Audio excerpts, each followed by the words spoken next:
Bab 8 Kitab At-Tanwir fi Istiqotit Tadbir karya Syekh Ibnu Athaillah As-Sakundari. Bekerja tidak bertentangan dengan tawakal. Ketahuilah, adanya usaha dan bekerja itu tidak bertentangan dengan tawakal kepada Allah. Rasulullah Shallallahu Alaihi Wasallam bersabda, maka bertakwalah kepada Allah dan carilah rizki dengan cara yang baik. Rasulullah membolehkan kita berusaha mencari rizki. Seandainya usaha atau kerja bertentangan dengan tawakal, tentu Rasulullah akan melarangnya. Beliau tidak mengatakan jangan mencari rizki.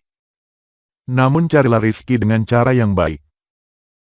Seolah-olah Rasul mengatakan, apabila kau ingin mencari rizki, maka carilah dengan cara yang baik. Yaitu dengan tetap menjaga adab dan tetap berserah diri kepada Allah. Rasulullah membolehkan kita mencari rizki karena itu merupakan usaha atau asbab. Pada hadis lain Rasulullah juga bersabda, makanan yang paling halal dimakan seseorang adalah yang merupakan hasil dari usahanya sendiri. Dan masih banyak hadis lain yang menunjukkan bolehnya manusia berusaha. Bahkan menganjurkan manusia untuk mencari rizki. Bab 8a. Hikmah berusaha. Ada beberapa manfaat di balik usaha yang dilakukan manusia. Pertama, Allah mengetahui bahwa hati manusia itu lemah, tidak mampu melihat atau mengetahui pembagian dari Allah, dan kurang yakin kepada Allah. Karena itu Allah membolehkannya berusaha agar kuat hatinya dan kokoh jiwanya. Jadi usaha itu merupakan karunia dari Allah yang diberikan kepada manusia. Kedua, usaha yang dilakukan seseorang itu dapat menjaga kehormatannya, sehingga ia tidak merendahkan diri dengan meminta-minta pada orang lain. Sekaligus dapat memelihara imannya, agar ia tidak berharap dan bergantung kepada makhluk. Sesungguhnya tidak ada jasa manusia kepadamu dari apa yang Allah berikan kepadamu melalui usahamu. Karena ketika seseorang membeli darimu, atau memberimu upah atas suatu pekerjaan, sesungguhnya ia tidak sedang memberi. Ia memberimu agar ia sendiri mendapat manfaat atau keuntungan darimu. Ketiga, kesibukan kerja atau usaha dapat menghindarkan seseorang dari maksiat dan dosa.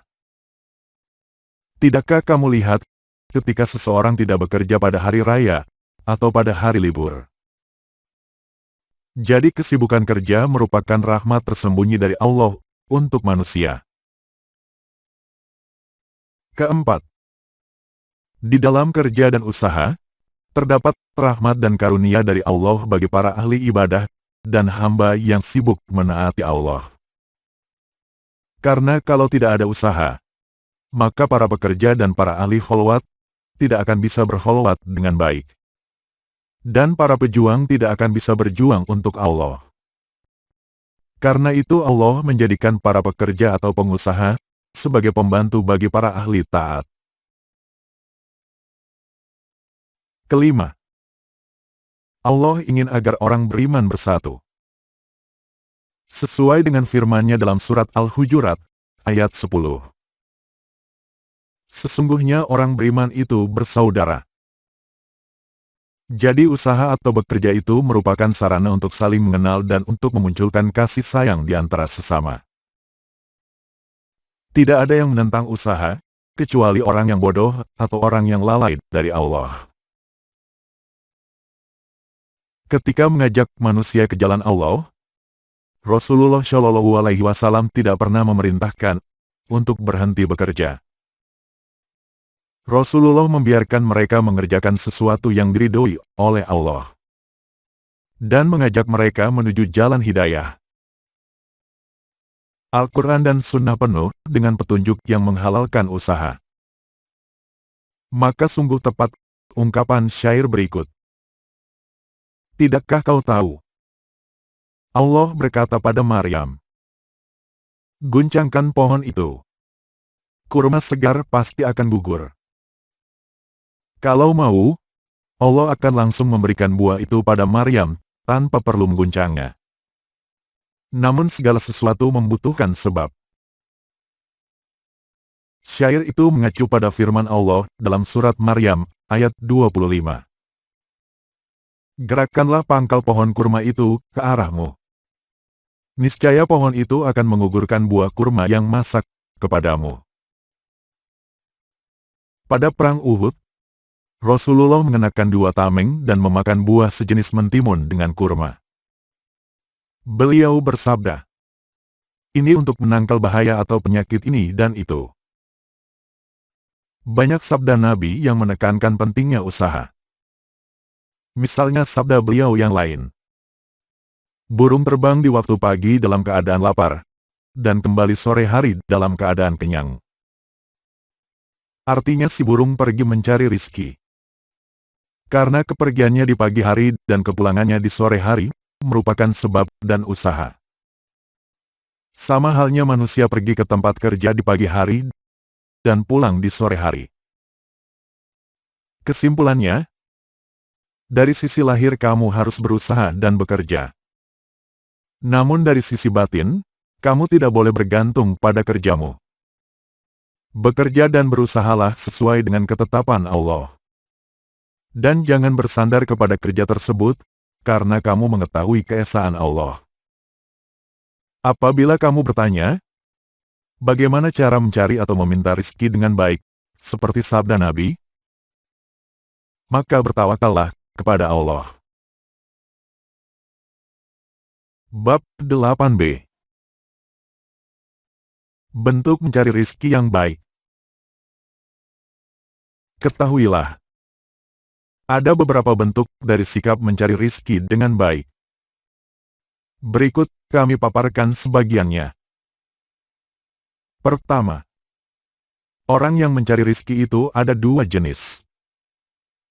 Jenis yang pertama adalah orang yang mencari rezeki dan tenggelam di dalamnya, serta mencurahkan seluruh perhatiannya untuk mendapatkannya. Cara seperti ini akan memalingkannya dari Allah. Karena apabila ia hanya memperhatikan rezeki, tentu tak ada hal lain yang menjadi perhatiannya. Syekh Abu Madian rahimahullah berkata, "Hati hanya memiliki satu arah perhatian. Jika kau mengarahkan kepada sesuatu, ia pasti berpaling dari yang lain." Allah berfirman dalam surat Al-Ahzab, ayat 4. Allah tidak menjadikan untuk seseorang 2 hati dalam rongga dadanya. Artinya Allah tidak menjadikan hati mampu mengarah pada 2 arah berbeda dalam satu waktu. Ketika seseorang memusatkan perhatiannya pada sesuatu, tak ada hal lain dalam pikirannya kecuali sesuatu tersebut. Jika ia mengarahkan perhatiannya pada 2 hal yang berbeda, niscaya salah satunya akan rusak dan cacat. Hanya Allah yang bisa memperhatikan segala hal dan ke semua arah secara bersamaan, tanpa menyebabkan cacat atau kekurangan pada semua yang diperhatikannya. Allah berfirman dalam surat As-Zuhruf, ayat 84. Dia adalah Tuhan di langit dan Tuhan di bumi. Artinya Allah memperhatikan seluruh penduduk langit dan penduduk bumi. Perhatian Allah kepada penduduk langit tidak melalaikan perhatiannya terhadap penduduk bumi. Sebaliknya perhatiannya kepada penduduk bumi tidak melalaikan perhatiannya terhadap penduduk langit. Karena itulah Allah mengulangi penyebutan kata ilah atau Tuhan pada ayat tersebut. Maknanya akan menjadi lain seandainya kata Tuhan tidak disebutkan secara berulang. Penyebutan ulang itu bermaksud menegaskan sifat Allah yang maha meliputi dan mengawasi segala sesuatu. Jadi jelaslah bahwa mencari rizki dengan penuh perhatian, sehingga melupakan Allah, bukan cara yang baik. Sebaliknya cara mencari rizki yang baik adalah yang tidak melalaikanmu dari Allah. Kedua, mencari rizki dengan baik adalah mencarinya kepada Allah, tanpa menetapkan batasan, sebab, dan waktunya. Sehingga Allah akan memberikan rizki sesuai yang dikehendakinya, dengan cara yang Allah kehendaki. Itulah adab yang baik dalam meminta rizki. Orang yang mencari rizki dengan menetapkan kadar, sebab dan waktunya, berarti ia telah mengatur Tuhannya. Dan sikap itu menunjukkan kelalaian hatinya. Seseorang bercerita bahwa ia pernah meminta agar dirinya tidak usah bekerja dan bisa mendapatkan 2 potong roti setiap hari. Maksudnya ia ingin istirahat dari payahnya bekerja. Ia menuturkan, "Suatu ketika aku di penjara dan mendapatkan 2 potong roti setiap hari. Keadaan itu berlangsung lama sehingga aku bosan dan gelisah. Suatu hari ketika aku memikirkan keadaanku, satu suara berkata, 'Kau telah meminta kepada kami agar kau diberi 2 potong roti setiap hari. Namun kau tidak minta keselamatan. Maka kami memenuhi permintaanmu.' Mendengar suara itu aku segera meminta ampun kepada Allah dan kembali kepadanya. Tidak lama kemudian, seseorang membuka pintu penjara, dan aku pun dibebaskan. Wahai mukmin, beradablah, dan jangan minta untuk dikeluarkan dari satu keadaan, dan dialihkan ke keadaan yang lain.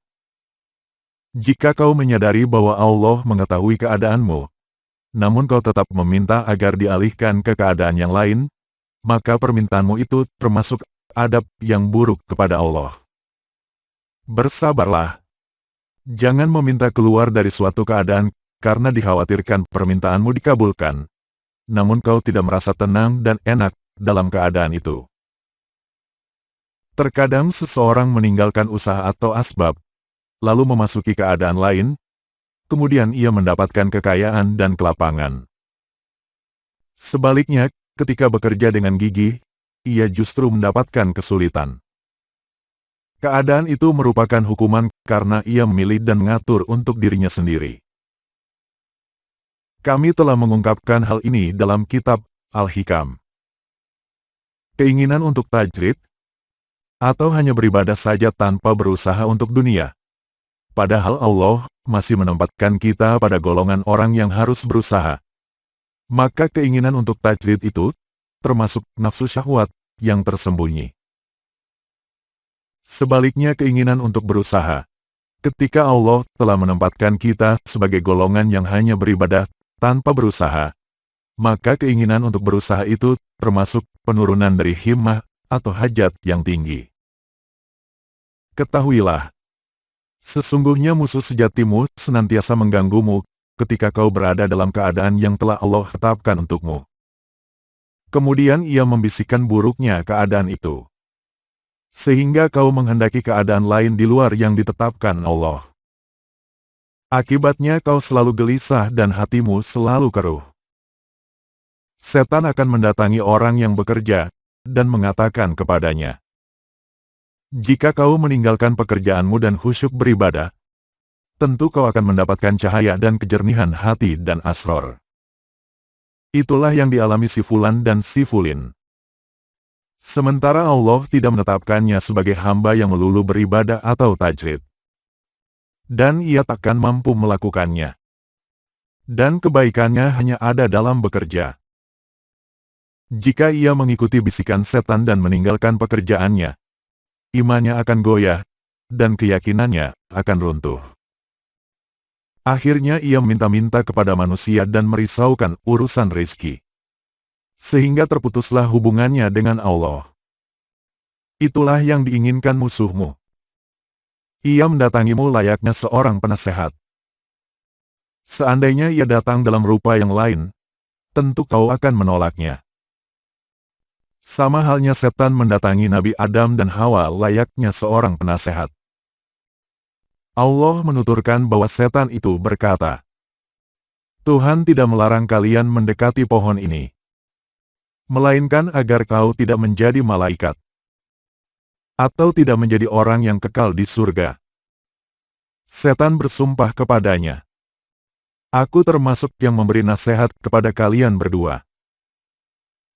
Begitu juga setan datang kepada orang yang melulu beribadah, atau tajrid. Lalu membisikkan, "Sampai kapan kau enggan bekerja? Jika kau tidak bekerja kau akan mengharapkan milik orang lain.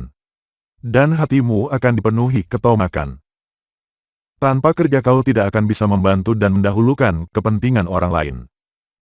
Serta tidak akan mampu menunaikan kewajibanmu. Keluarlah dari keadaanmu yang selalu menunggu pemberian makhluk. Jika kau bekerja orang lainlah yang akan menunggu pemberianmu."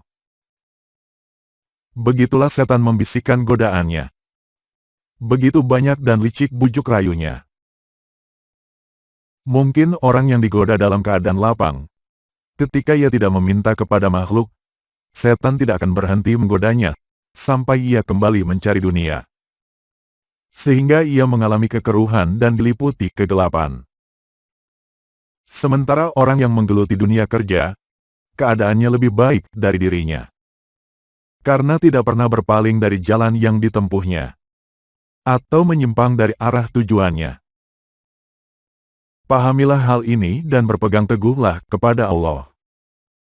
Dan siapa yang berpegang teguh kepada Allah, maka sungguh ia telah diberi petunjuk kepada jalan yang lurus. Surat Ali Imran ayat 101. Sesungguhnya tujuan setan adalah agar manusia tidak ridho atas keadaan yang telah ditetapkan Allah untuk dirinya.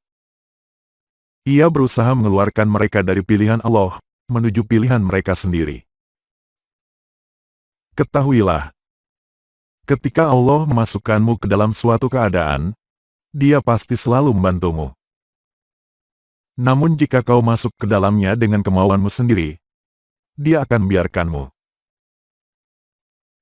Allah berfirman dalam surat Al-Isra ayat 80.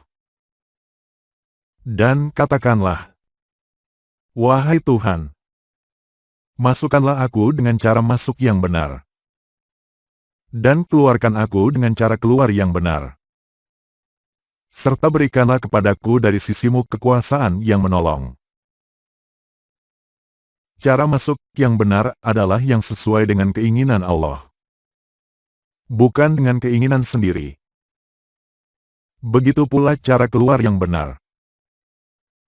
Maka fahamilah, Allah ingin agar kamu tetap berada dalam keadaan yang Dia tetapkan untukmu. Sampai Dia sendiri yang mengeluarkanmu darinya. Itu tidak berarti bahwa kamu tidak perlu berusaha dan bekerja. Maksudnya adalah bahwa usaha dan pekerjaan tidak boleh dijadikan sandaranmu. Atau biarkanlah pekerjaan yang meninggalkanmu.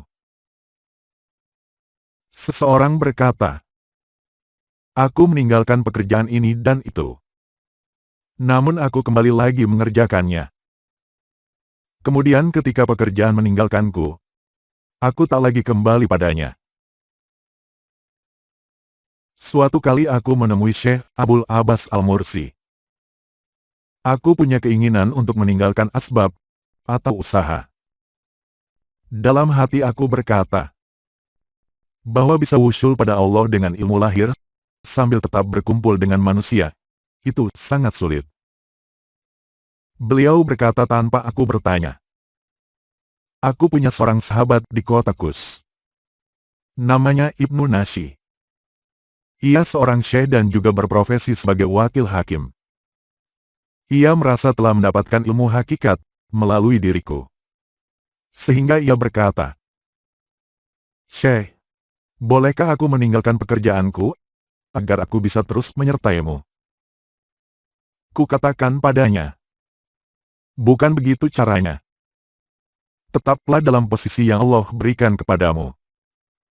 Bagian untukmu yang Allah berikan lewat diriku, pasti akan sampai kepadamu."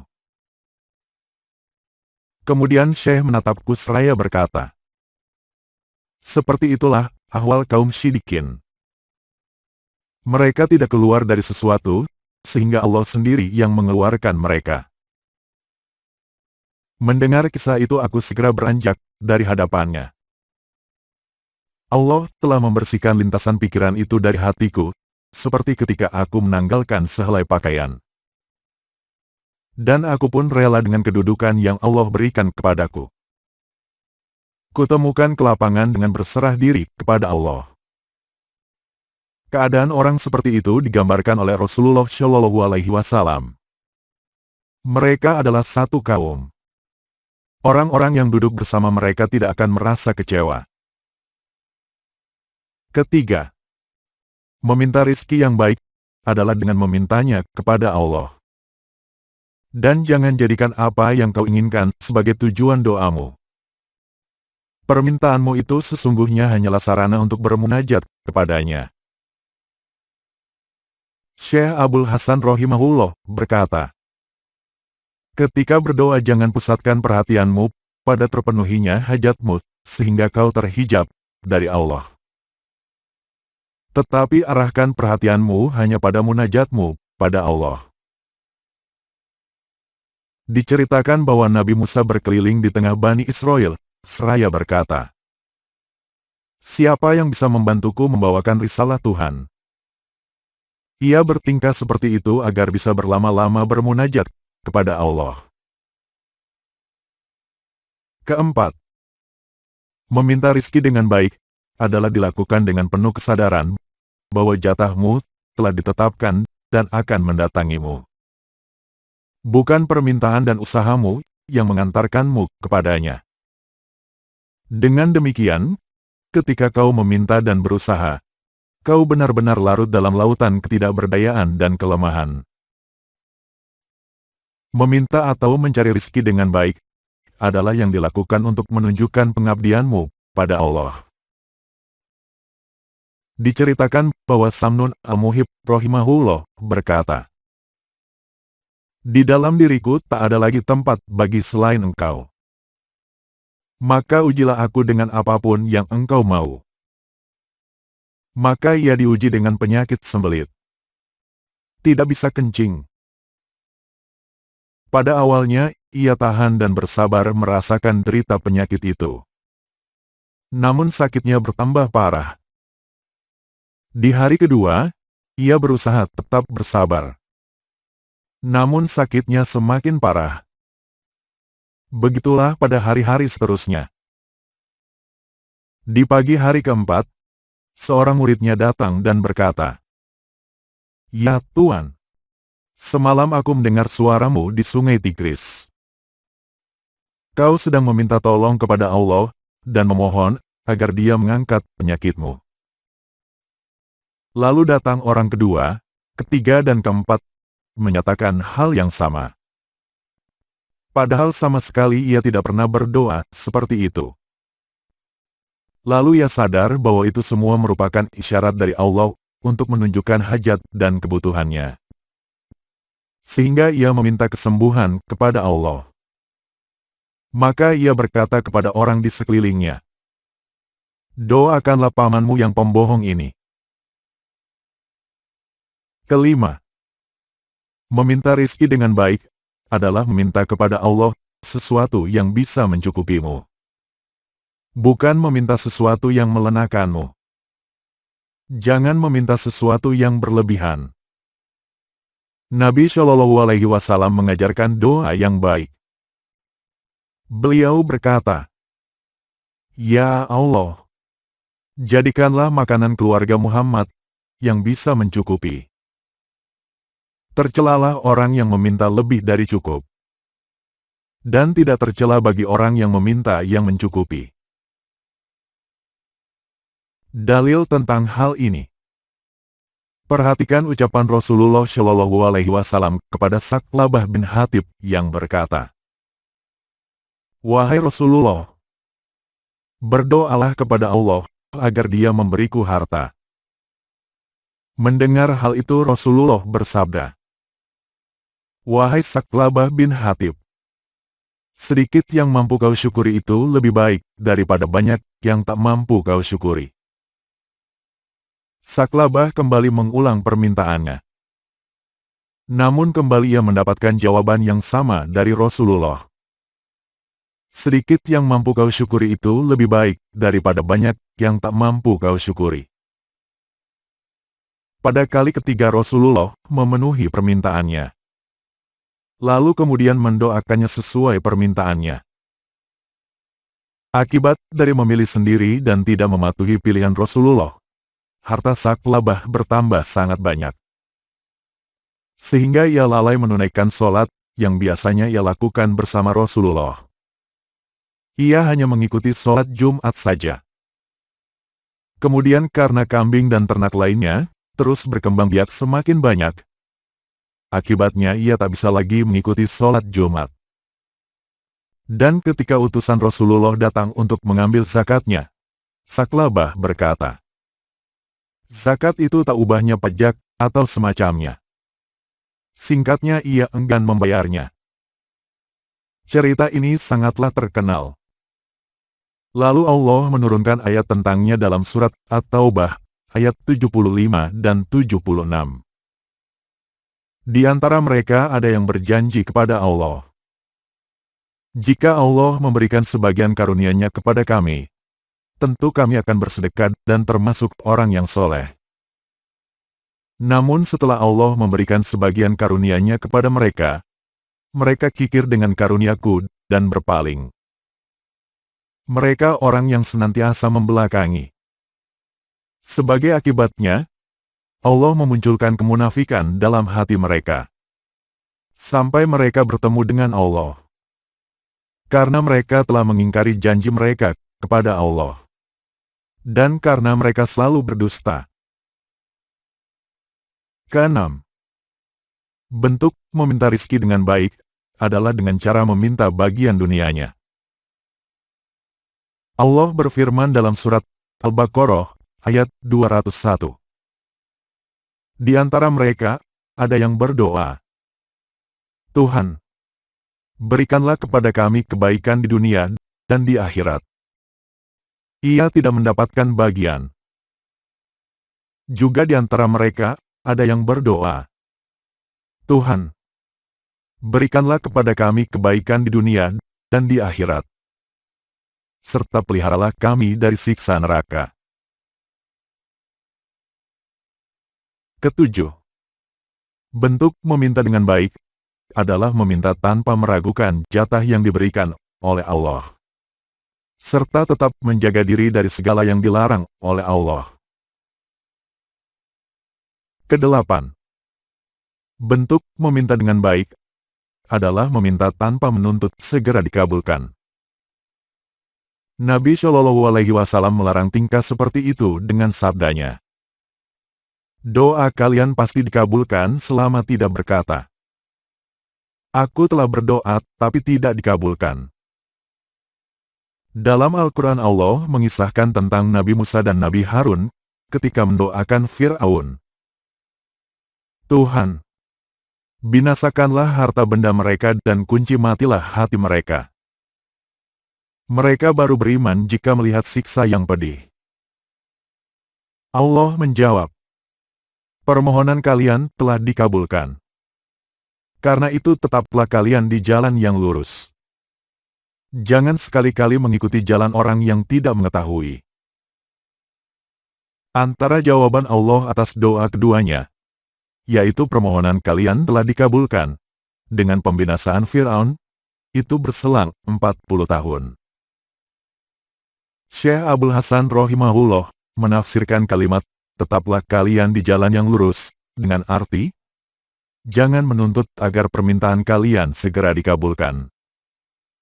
Sementara kalimat "jangan sekali-kali mengikuti jalan orang yang tidak mengetahui" dengan arti, mereka yang doanya ingin segera dikabulkan.